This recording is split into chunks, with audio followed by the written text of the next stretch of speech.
Hello and welcome to the WBB Mason Coaches Report. My name is Rachel Vogel, joined today as always by head women's basketball coach Danielle Santos Atkinson. Coach, how are you doing today? Good. Regroup, back at it to practice. Great, glad to hear it. So the Pride last night took a tough one against Cleveland State, but certainly a very exciting contest, especially toward the end, scoring 10 of the game's last 11 points. It was the first time we saw your team kind of come back this season, so that must have felt good. So can you speak of what your team worked on to get to that point toward the end of the game? Yeah, I was really pleased. We had talked about our intensity and our energy on the defensive end of the floor, and that's something that we've been working on from not only from the start but throughout the game in the 40 minutes.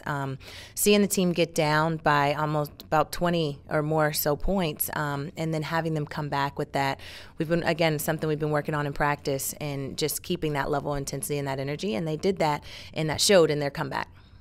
And what have you been working on in practice to make sure that the team never lets down or stays in it the whole time, no matter what? Yeah, every drill that we do in practice, we've made it competitive, and so that's helped with our competition in the games and also in practice. But just making sure everything that we do has a goal, everything that we do has a result, and you win or lose every single drill, and it's driven us to have more competitive practices.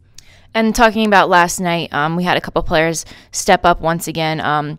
Anna Hernandez-Heels, she really found her three-point shot, and Jalen Hines was pretty well-rounded on the floor, 7.7 rebounds as well. So talk about those two and how they were able to contribute to this game and hopefully can move that forward as well. They're both really aggressive. We've been talking, when you're open, shoot the ball. And I told them I can't give them the confidence to shoot the ball, but we can make sure they get put in the right positions in order to have great opportunities. And they did that. They worked hard enough to get those opportunities for themselves and for each other. And when the opportunity came, they had the confidence to not only take but also knock down the shots. And then looking ahead to Howard on Sunday night, right now, 2-2. They have one more game before they face Hofstra Loyola, Maryland. But what is the Pride going to be looking for, and what is the Pride going to be working toward this week to make sure that Howard goes down on Sunday?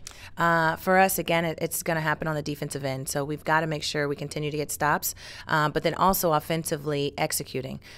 We've got to make sure that we're able to put up the points in order to win the game, and that's going to come from execution for us. We've got to set ourselves up and put ourselves in the position to have the opportunity to take open shots, and that's what we want, is to be able to take open shots, slightly contested shots, but in our offense have our best execution and execute well enough in order to get those.